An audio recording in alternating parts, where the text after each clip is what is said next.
ગંગા યમુના સરસ્વતી અને સાતેય સમુદ્રોનું ભરપૂર જળ જાતકની સામે મૂકો ને જાતક પક્ષી હોય ગમે તેટલું પાણી મૂકો તો પણ સ્વાતિના બુંદ સિવાયનું બધું જળ જાતકને માટે ધૂળ સમાન. જાતક પક્ષી હોય ને એ ચોમાસામાં જ્યારે સ્વાતિ નક્ષત્ર છેલ્લું આવે એ ફક્ત 3 દિવસનું હોય એમાં જે વરસાદનું ટીપું પડે એ ચાંચ પોળી કરીને બેઠું હોય છે. 12 મહિના જાતક પક્ષી સ્વાતિની વાટ જોતો એનું ખાલી એક બિંદુ એના મુખમાં પડે ને એટલે તૃપ્ત થઈ જાય છે. 12 મહિના સુધી પેલું નક્ષત્ર ના આવે ત્યાં સુધી ગમે તેટલું તેની સામે પાણી મૂકો એ પીશે નહીં. એમ જગતના તમામ સૌંદર્યને જે ધૂળ સમાન માને તેને નિરર્થક જાણી માત્ર આપના સ્વરૂપ બિંદુમાં જેના નેત્રો ભાવથી જાતકને એમ લાગ્યા હોય ને એમનું હૈયું તમારા માટે સુખદાયક સુંદર ફળ છે. માટે એ ભગવાન સીતા અને લખન સહિત તમે નિવાસ કરો. મિત્રો આ આપણું જગતનું રૂપ છે ને વિકારી છે અને પ્રભુ રામજીનું સ્વરૂપ નિર્વિકાર તેમજ નિર્મળ.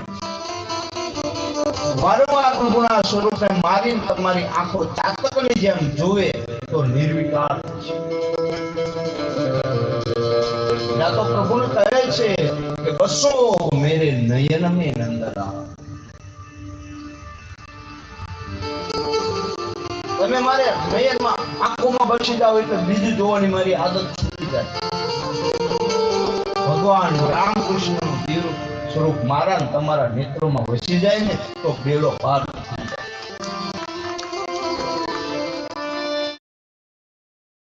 જેવું દેખાય ને એવું અંદરથી નથી. જોવામાં સારું લાગે છે પરંતુ ભોગવવાનું પરિણામ બહુ જ ખરાબ છે. માટે રામજીના સ્વરૂપને મારા ને તમારા નેત્રો નખથી શીખ સુધી જાતકની જેમ નિહાળે તો જ પ્રભુ આપણને મળે છે. પ્રભુને રહેવાનું ઘર બને છે. આ રીતે મન વચન કર્મથી આપણે આપણા પ્રભુને આધીન થઈએ, વારંવાર પ્રભુના દર્શન કરીએ તો આપણને સુખ મળે અને પછી સીતારામજી લખન સાથે આપણા હૈયામાં નિવાસ કરે. એક ભરોસો, એક બલ, એક આશા,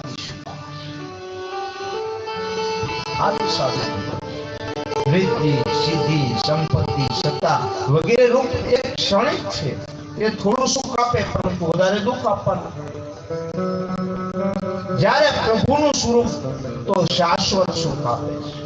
પુત્ર, પત્ની, પૈસા, પદ, પ્રતિષ્ઠા આ પાંચેયના રૂપમાં આકર્ષણ તો છે પરંતુ અંતે દુઃખ થાય છે.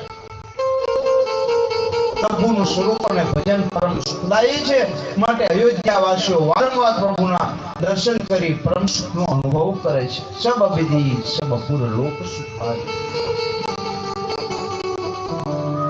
જેમના દર્શન કરવામાં મારી તમારી આંખો થાકે નહીં, સમાધિનો અનુભવ થાય, આવા રામના દિવ્ય સ્વરૂપને વારંવાર નિહાળવાથી જ્ઞાન, વૈરાગ્ય અને ભક્તિ ત્રણેય આપણા હૈયામાં વાસ કરે. અને સજ્જનો ભવના તાપ મટી જાય, ફેરા કરવાના મટી જાય. માટે ગોસ્વામી તથા મામુની બીજું સ્થાન આંખોને જાતકની જેમ પ્રભુના સ્વરૂપમાં લગાવવા માટે કહે છે. બીજું સ્થાન કહે છે કે હે રામ, આપના યશરૂપી માનસરોવરમાં જે વક્તાની જીભ અથવા જે સાધકની જીભ હંસની રૂપ થઈ તમારા ગુણ સમૂહરૂપી મોતી ચડવામાં મગ્ન બને ને તેના હૈયામાં આપ નિવાસ કરો. જીભ છે એ સ્ત્રીલિંગ, તેથી હંસ નથી કહ્યું, હંસની કહ્યું.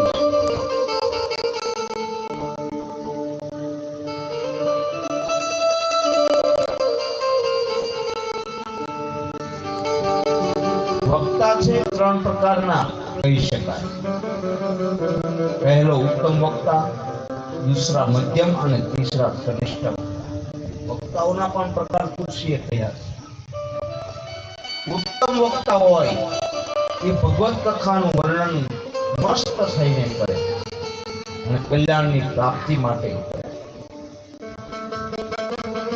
તે માનસના સાતેય કાંડોની કથા મસ્ત થઈને કરે એને ઉત્તમ વક્તા કહેવાય છે. મધ્યમ વક્તા સંસારમાં કીર્તિ પ્રાપ્ત કરવા માટે કથા કરે છે. એના જીવનમાં તે કથાની કોઈ અસર હોતી નથી.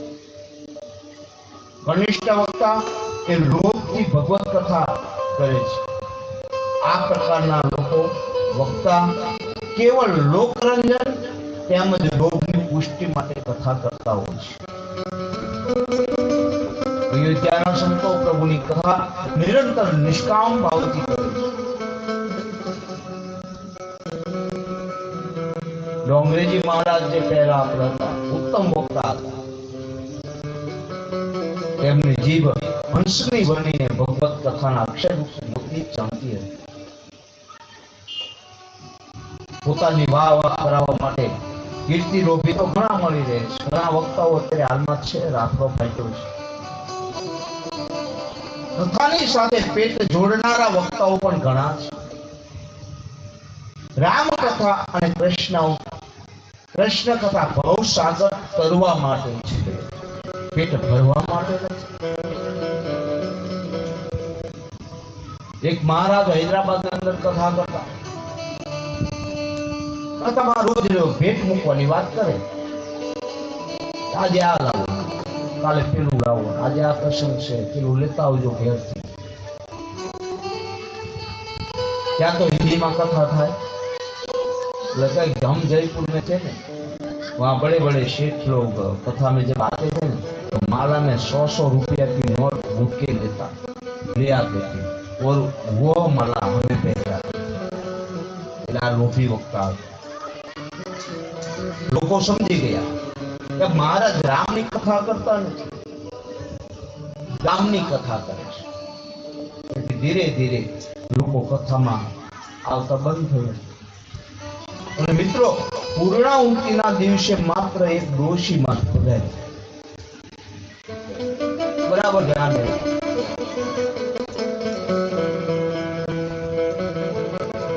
પૂર્ણાહુતિમાં કોઈ ના આવ્યા તેથી મહારાજને ક્રોધ આવ્યો.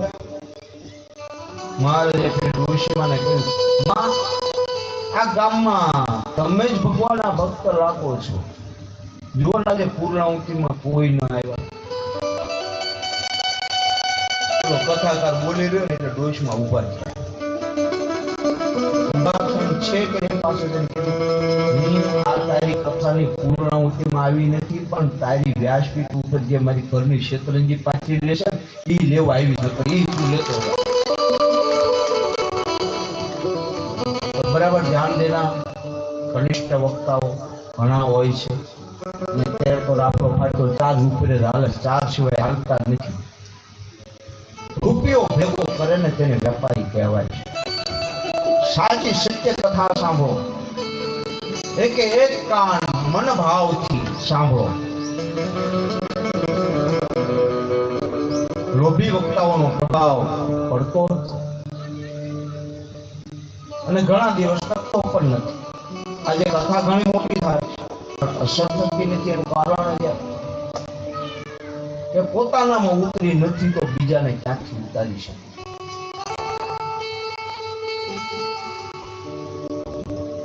રાઘવ કઈક મારા ગુણાનુવાદ ગાવાથી જેમના શરીરમાં રોમાંચ થાય, હૈયું ગદગદ બને, બોલી પણ ન શકાય, નેત્રો સજ્જલ થઈ જાય ને તેવો માર્ગ છે.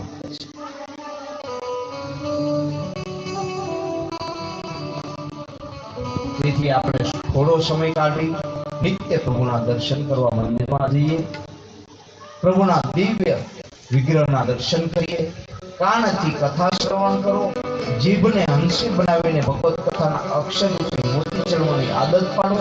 આ જ મનુષ્ય જીવનની સફળતા છે.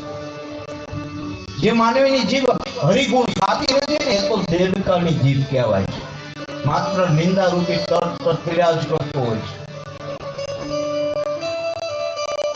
આજના લોકો નિંદાઓની પણ સભા કરે છે, નિંદા કરવાની. તેથી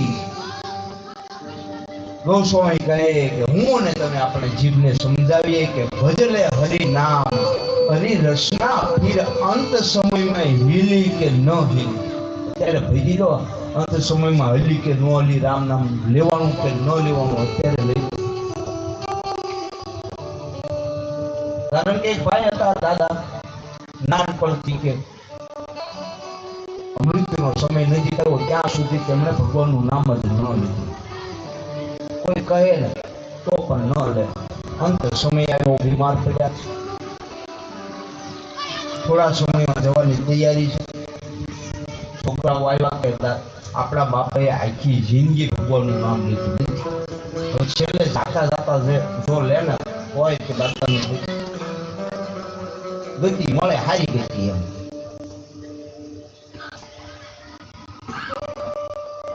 તો દીકરાઓએ બાજુમાં રામજી કાકા રહ્યા હતા, એને બોલાવ્યો. કદાચ આપણા બાપુજી છે ને રામજી કાકા બોલે સામે ઉભા રાખીએ તો કદાચ એમ કે આ રામ આવ્યો. ભાઈ નામ તો ભગવાનનું લેવાય છે ને. બોલાવ્યા રામજી કાકા, સામે ઉભા રાખ્યા. ઉભા રાખીને કહ્યું કે હે બાપુજી, આ ઉભા કોણ છે? એનું નામ શું છે? તો કહે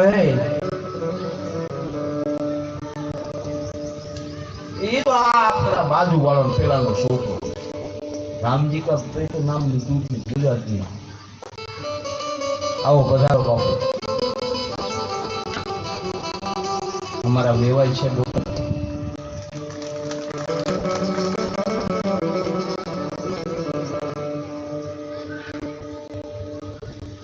પછી તો દીકરાઓને એમ થયું બાપા હવે જવાની છે, એના સુધી રામનું નામ નહીં લે તો કદાચ દુઃખી થઈ છે, પછી ઓગતી નહીં, સારી જતી નહીં મળે, શું પછી નરકમાં જશે. છોકરાઓને એ ત્યારબાદ છોકરાઓ નક્કી કર્યું કે રામજી મંદિરે લઈ જઈએ. ગામનું રામજી મંદિર છે ને, ના લઈ જઈએ બાપાને મંદિરે. મૂર્તિને સામે ઉભા રાખવા. કદાચ એ વખતે કેમ કે રામ લક્ષ્મણ સીતાજીની મૂર્તિ છે, રામની મૂર્તિ છે, એમ તો બોલશે ને કે ભગવાનની મૂર્તિ છે, એમ બોલે તો ઘણું બેડો પાર થાય. ચાલી શકે છે નતા જોડી લઈ જાય, ખાટલામાં નાખી, ચાર પાયા પકડી મંદિરે પગથિયા ચડીને ઉભો રાખ્યા. પછી પૂછ્યું કે આ શું છે? ગામ હોય ને આવું એક હોય. લઈ ગયા મૂર્તિ પાસે. હજી નહીં બોલે. દાદા કયા ભગવાન છે બાપુજી? એ દીકરાઓ આટલા મેં કાઢ્યા એટલે તમે કાઢ્યા નથી, મને ખબર ન પડે શું છે. આ ગામ હોય ને આવું એક મોટું હોય જ છે, અને એમાં આવા ત્રણ ઉભા જ હોય. દીકરાઓ કે ભાઈ કરી બાપો તો એન ઉજે આવો ને આવો કોરો હાવ લઈ ગયા ઘરે. દીકરાએ કંટાળ્યા, હવે આ દાદાને કોઈ જગ્યાએ બાપાને લઈ જવા નહીં. રામ તો બોલવાના નથી, શું કરવું? ઘરે લઈ ગયા. થોડો સમય થયો એટલે બાપુજી નું દેહાંત થયું. બાપુજી ગયા. પછી છોકરાઓને એમ કે દાદા તો ભલે ગયા પણ એના અસ્થિત આપણે ગંગાજીમાં પધરાવી કંઈક પવિત્ર તો ખાય થોડા, ના ઘરમાં ખાય નહીં, નડે નહીં, નકર પાછા આવશે. પાછા 12 દિવસ થયા એટલે એનું ક્રિયા બધી કરી, અસ્થિ પધરાવવાની તૈયારી કરી. બે દીકરાની બહુ ઉભી તૈયાર થયા હરિદ્વાર. હવે હરિદ્વારની વચ્ચે જ્યાં સ્ટેશન આવે ને હરિદ્વાર બે ખરા, પણ પછી ત્યાં ઉતરીને એના એક મોટા દીકરાનો મિત્ર એમના ઘેર ફોન કરી દીધેલો કે અમે આવીએ છીએ એટલે રસોઈ બનાવી રાખજો, એટલે તૈયારી પછી સવારમાં આપણે ગંગા કિનારે હરિદ્વાર ગંગા કિનારે જઈશું. હરિદ્વારમાં એનો મિત્ર સાંજ પડી ગયા, પગ્યા ના. હવે જે એનો મિત્ર હતો ત્યાં હરિદ્વારમાં, એને પત્ની હતા ને આમ બહુ સારા હતા એમ. કોઈનું વસ્તુ મૂકે નહીં, બહુ સારા ભાઈ મૂકે નહીં. તમારે ત્યાં અંદર રસોડામાં થેલો મૂક્યો, આ બધા બાર વાતો કરે છે.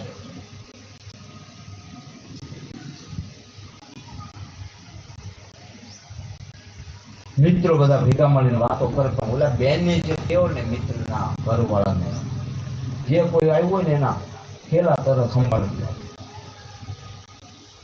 થેલા સંભાળી ત્યાં જોયું તો અંદર એક ડબ્બો નીકળ્યો. ડબ્બામાં જોયું તો દાદાના અસ્ત્ર હતા જ તે.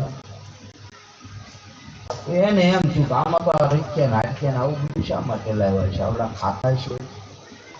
એના ડબ્બો હવે જે રસોડું હતું એને પાછળ એક બારીની પાછળ ગટર નીકળે, ગટર ખુલ્લી ગટર હતી ને પેલા, એ ડબ્બો સીધો બારીથી ખાલી કર્યો, ગયું ગટરમાં બધું. કોઈ કીધું નહીં, ડબ્બો બંધ કરી માળીએ મૂકી દીધો.